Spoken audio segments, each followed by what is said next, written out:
नमस्कार, मैं हूं अनूप सक्सेना और उत्तर प्रदेश के सियासी एजेंडे में आपका स्वागत है। उत्तर प्रदेश के पंचायत चुनाव में इस बार भारतीय जनता पार्टी और समाजवादी पार्टी के बीच कड़ा मुकाबला हुआ है। वहीं बहुजन समाज पार्टी ने भी पश्चिम उत्तर प्रदेश और पूर्वांचल में अपना दमखम दिखा दिया है। पश्चिम उत्तर प्रदेश में किसानों के आंदोलन से उपजे रोष के चलते राष्ट्रीय लोकतंत्र ने भी अप्रत्याशित तौर पर बेहतर प्रदर्शन किया है। इन परिणामों ने विधानसभा चुनाव से पहले भाजपा के लिए खतरे की घंटी बजा दी है। नतीजों के अनुसार दावा है कि भाजपा ने जिला पंचायत सदस्य की 765 सीटें और सपा ने 750 सीटें जीती हैं। हालांकि सपा को सीटें वर्ष 2015 में हुए पंचायत चुनाव के मुकाबले में कम है, तब उनकी सरकार थी। पिछली बार सपा ने दावा किया है कि उसने 3121 सीटों में से 70% यानी कि 2184 सीटों पर जीत दर्ज की है। इस तरह देखा जाए तो उनकी सीटों में इस बार भारी गिरावट आई है। फिर भी सपा की सीटें भाजपा से अधिक हैं। वर्ष 2015 में बसपा ने भी बेहतर प्रदर्शन किया था, वो दूसरे और भाजपा तीसरे और कांग्रेस चौथे स्थान पर रही थी। इस बार निर्दलियों ने भी 3 से कई सीटों पर जीत का दावा किया है। तो ये स्थिति है जो चुनाव की, पंचायत चुनाव की ये स्थिति ये है कि सत्ता दल जो भाजपा है उसके लिए खतरे की घंटी तब है जब कुछ महीने बाद वहां पर अगले विधानसभा चुनाव की घंटी बजने वाली है। हम इसी पर चर्चा करेंगे। हमारे साथ दो मेहमान हमारे साथ हैं। इटावा से भारतीय जनता पार्टी की वरिष्ठ नेत्री हैं डॉक्टर ज्योति वर्मा जी। ज्योति जी, आपका स्वागत है।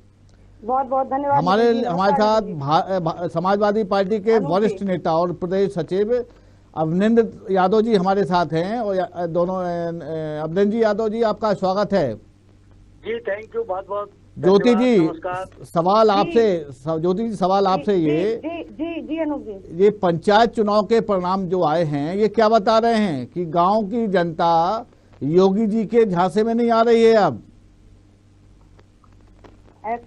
ऐसा तो कुछ भी नहीं है जी। हम तो हर तरह से बढ़त में ही हैं जी। इस बार जो कहर था समाजवादी पार्टी का जी वो पूरी तरह समाप्त हुआ है। पहली बार सैफई में चुनाव हुआ है जी।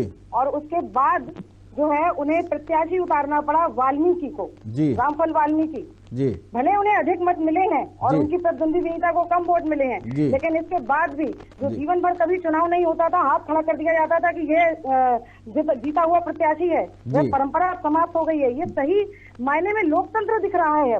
सही मायने में लोगों को अपना अधिकार मिला है, उन्हें वोट डालने का अधिकार मिला है और वो अपना चुनाव लड़ पा रहे हैं। अभी तक तो कभी कोई चुनाव लड़ता ही नहीं था जी। मैडम, दलित जात के लिए अब आरक्षित हो गया, जो सदैव से यादवों के लिए आरक्षित था। मैडम, पहली बार मतदान हुआ। मैडम, आप सैफई की अकेले बात मत करें, उत्तर प्रदेश की बात करें। मैं उत्तर प्रदेश की भी बात कर रही हूं। आपने सैफई में मान लीजिए, चलिए सैफई आपने मुक्त करा लिया, ये आपको बधाई हो।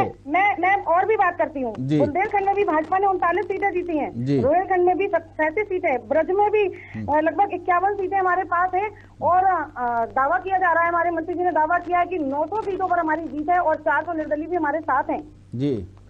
समाजवादी पार्टी के यादव सर, मैडम का कहना है और सत्येंद्र जो आप वहाँ के आपके सरकार के स्पोक पर्सन हैं मंत्री जी सिंह साहब, उनका ये कहना है कि 900 सीटों पर समाजवादी पार्टी भारतीय जनता पार्टी आगे है और 800 निर्दलियों पर उनकी निगाह हैं। ये तो मैडम का कहना है। मेरा सवाल आपसे ये है कि विधानसभा चुनाव से पहले जो जीत मिल रही है, जो संभावित जीत आप देख रहे हैं, वो उससे आप अपना कितने फायदेमंद मान रहे हैं विधानसभा चुनाव के परिदृश्य में?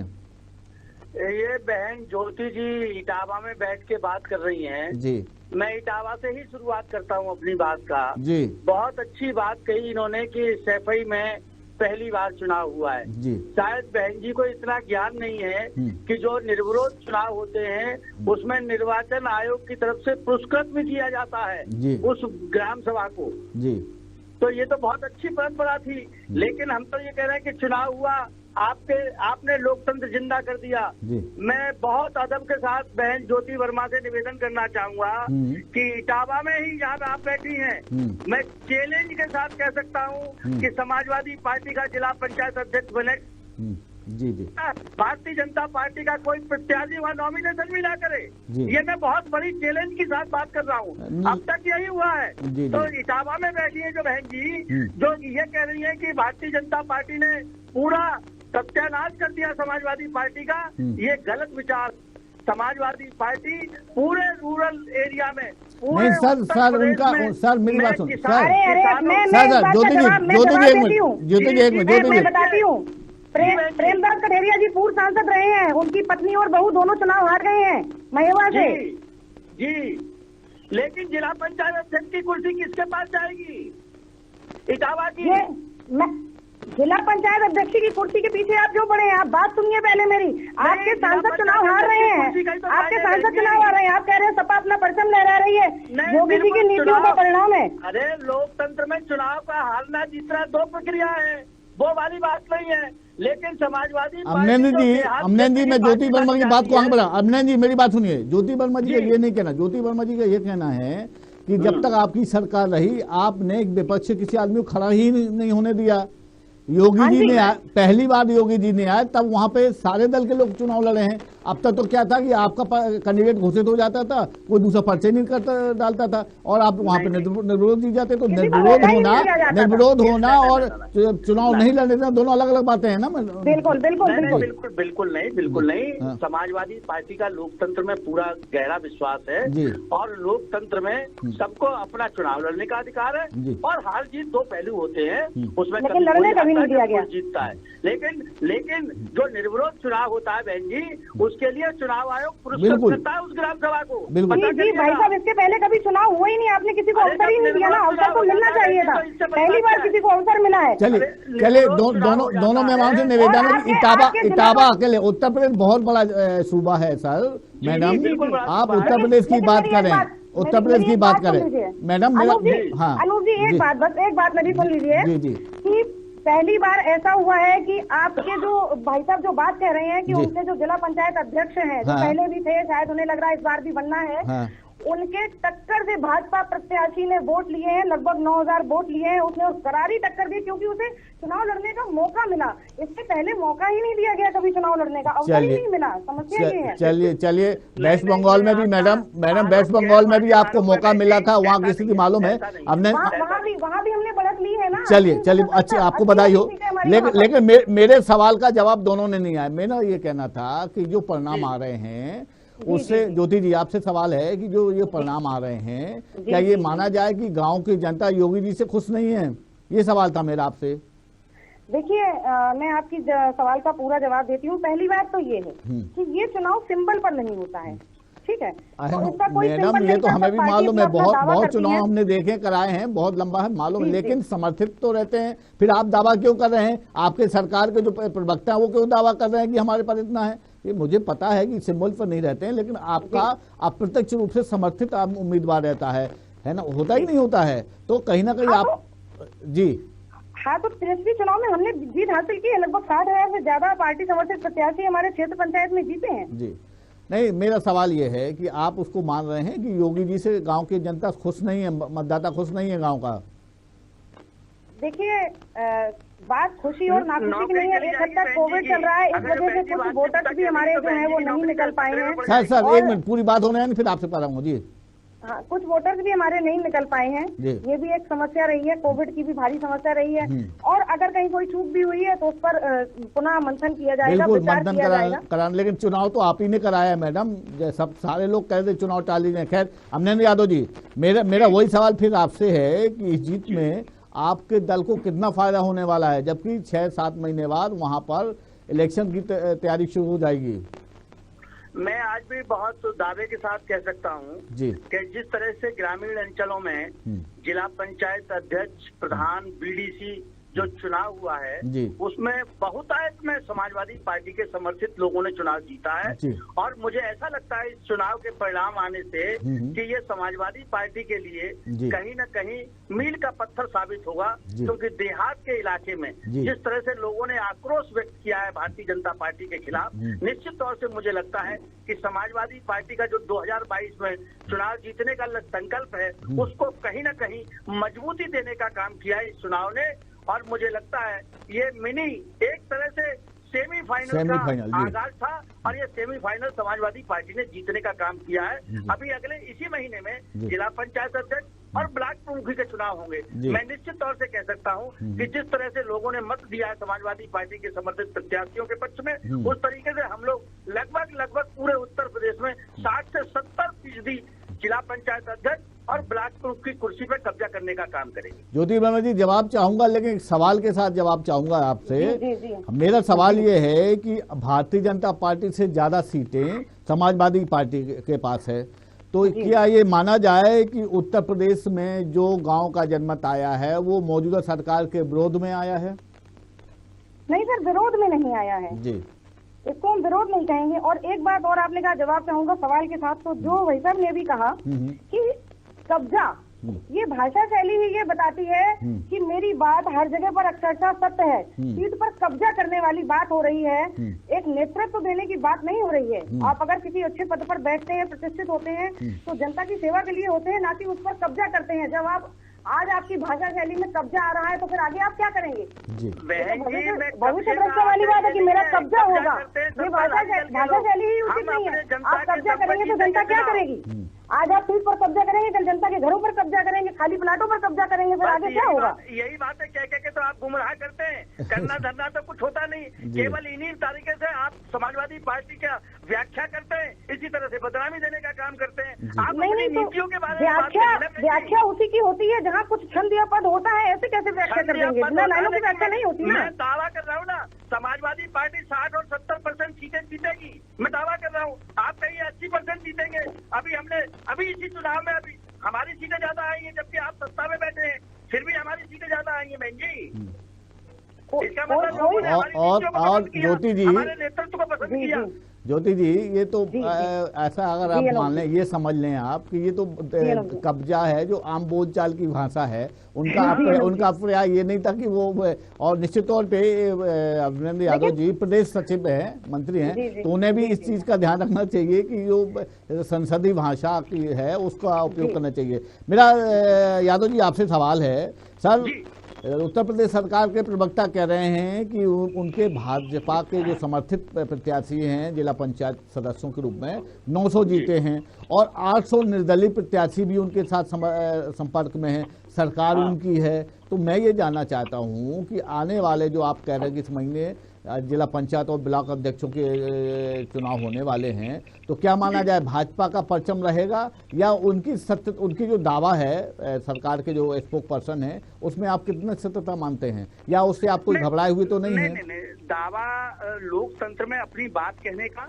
और अपना दावा करने का सबका अपना अपना अधिकार है। मैं उसको कोई क्रिटिसाइज नहीं करना चाहता, लेकिन बहुत ही अदब के साथ कहना चाहता हूं कि जिस तरीके से गांव देहात के लोगों ने समाजवादी पार्टी के समर्थित प्रत्याशियों को जिताया है, उस जिताने के बावजूद मैं ये दावा कर सकता हूं कि समाजवादी पार्टी कहीं ना कहीं 70 से 80% सीटें अब हासिल करने का काम करेगी। और भारतीय जनता पार्टी के प्रवक्ता क्या कहते हैं क्या नहीं कहते हैं, वो अपने लोगों को बूस्टअप करने के लिए कितना झूठ बोलते हैं, कितना सच बोलते हैं, मैं उस पर कोई टीका टिप्पणी नहीं करना चाहता। लेकिन ये मुझे मालूम है कि समाजवादी पार्टी कहीं ना कहीं अपने लोगों के बलबूते, अपने प्रत्याशियों के बलबूते, अपने जीते हुए लोगों के बलबूते 70 से 80% सीटों को हासिल करने का काम करेगी। चलिए, हम सवाल करने उससे पहले मेरे पास अंतिम परिणाम आ गए हैं 3050 सीटों पर। इसमें सपा और आरएलडी गठबंधन 828 सीटों पर आगे है। अगर इसकी क्लासिफिकेशन करें तो समाजवादी पार्टी को अकेले 760 सीटें मिली हैं, भारतीय जनता पार्टी को 750 सीटें मिली हैं, बसपा को 381 मिली हैं, कांग्रेस 100 का आंकड़ा भी नहीं पा सका है और 76 सीटों पर उसको संतोष करना पड़ा है।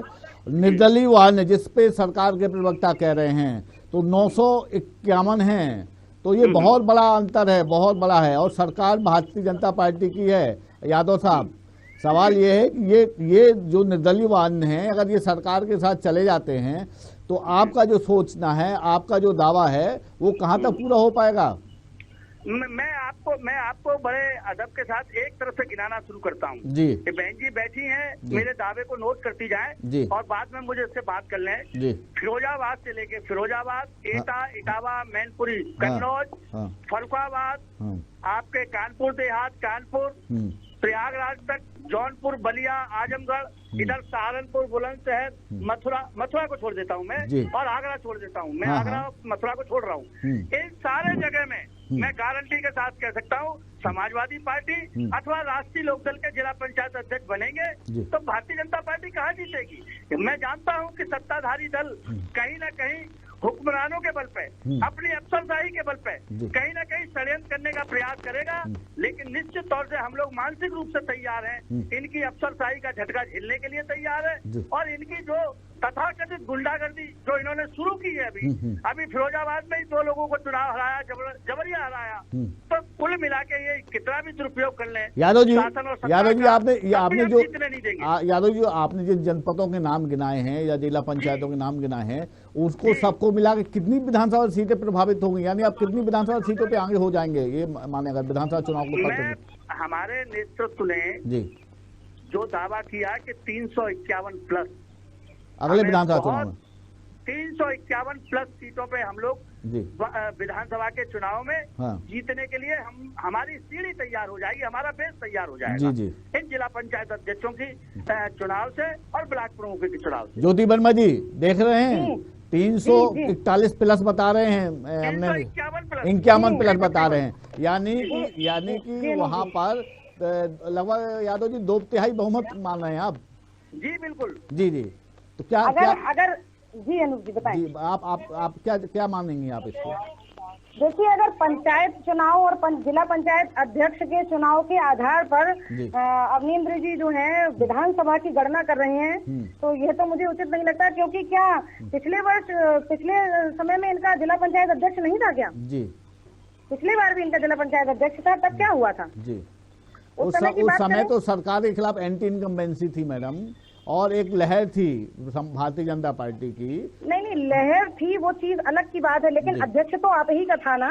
ठीक है, अध्यक्ष समाजवादी पार्टी का था। अच्छा, और वही एक चेहरा है हर बार के लिए बनाने के लिए, दूसरा कोई चेहरा नहीं है। मैं आपकी बात बड़ी मानता हूँ, चलो आप इतना तो मानती हैं कि जिला पंचायत अध्यक्ष और ब्लॉक प्रमुखों के चुनाव हम जीतने जा रहे हैं, समाजवादी पार्टी बड़े बहुमत के साथ जीत रही है, विधानसभा का चुनाव आएगा तब हम लोग बात कर लेंगे बैठ के। लेकिन मैं आपको दिल से धन्यवाद देना चाहता हूं कि भारतीय जनता पार्टी के प्रवक्ता के रूप में कम से कम आपको ये अंदरूनी भावना से एहसास है कि समाजवादी पार्टी इन चुनावों में विजयी होने जा रही है। नहीं यादव जी, उन्होंने ऐसा कुछ कहा नहीं, मैंने तो अभी कुछ भी बोला ही नहीं है इस विषय पर। आप जिला पंचायत के चुनाव से विधानसभा का आगाज नहीं कर सकते, आपने कहा ना जी। हाँ बिल्कुल, मैं सही कह रही हूँ, ये गलत कहाँ से है? आप जिला पंचायत विधानसभा का आगाज कैसे कर सकते हैं? आभार प्रकट कर रहा हूँ बहन जी। जी चलिए ज्योति जी, ये आप कोरोना संक्रमण के दौरान ये चुनाव हुए हैं, और कहीं ना कहीं ये माना जा रहा है, विपक्ष का भी कहना है कि सरकार जो है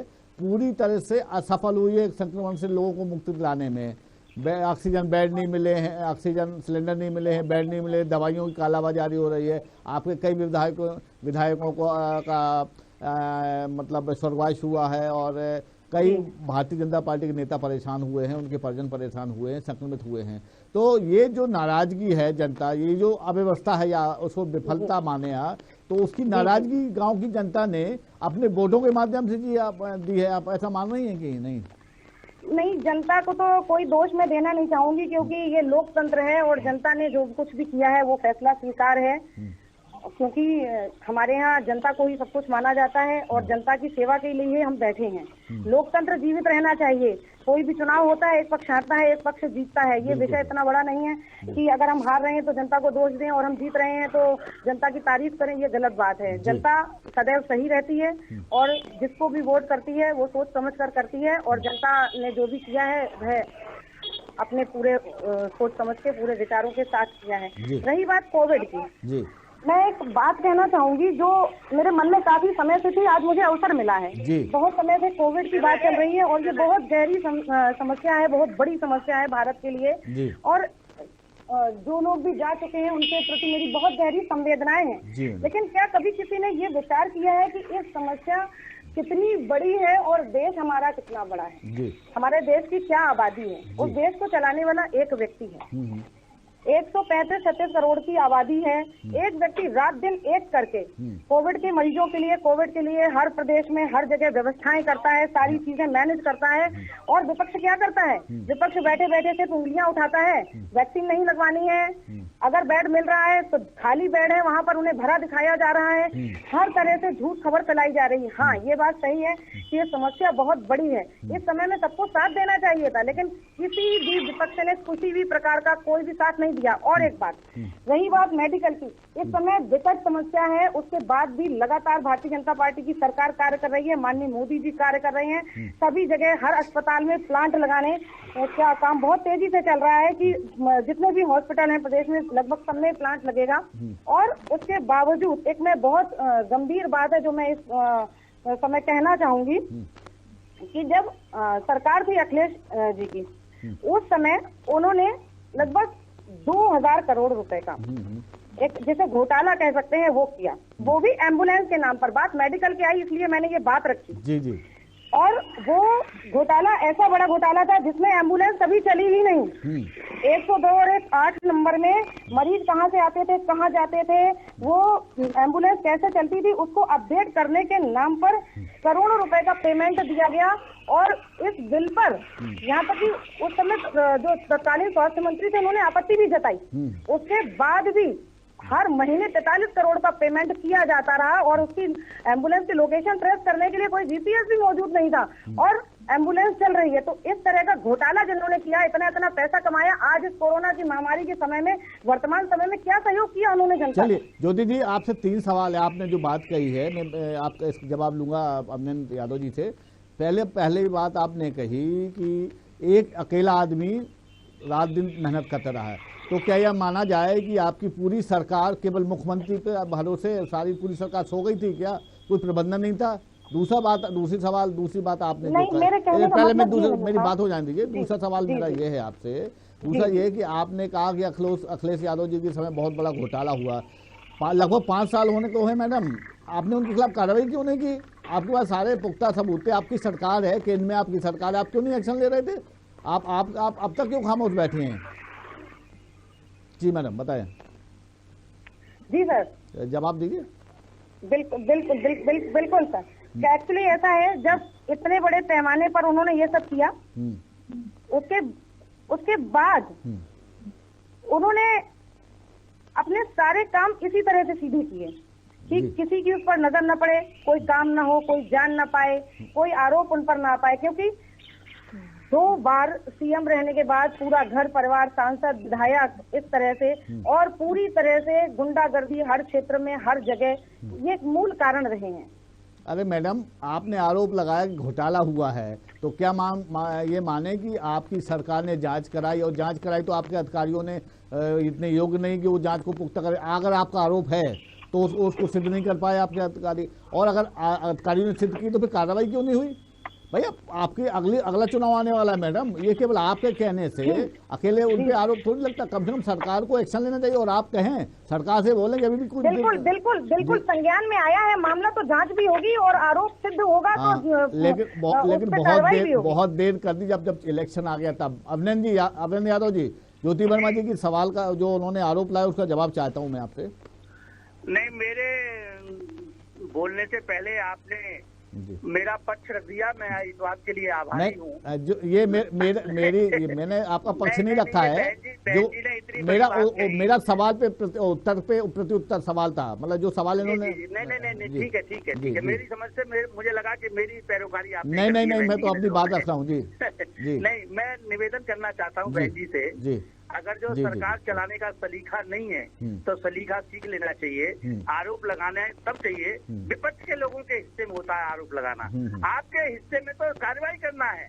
आपको तुरंत आज ही आपको सबसे पहला काम ये करना चाहिए कि जो लोग दोषी हैं इस 2000 करोड़ के घोटाले की जो चर्चा कर रही हैं आप स्वास्थ्य संबंधित, उसके खिलाफ FIR कराइए आप मुख्यमंत्री जी से कहके, और जो दोषी हो उसको जेल भिजवाइए। लेकिन अपना नाकारापन छिपाने के लिए समाजवादी पार्टी के माथे पर कलंक लगाना, ये बहुत बहादुरी का काम नहीं है बहन जी।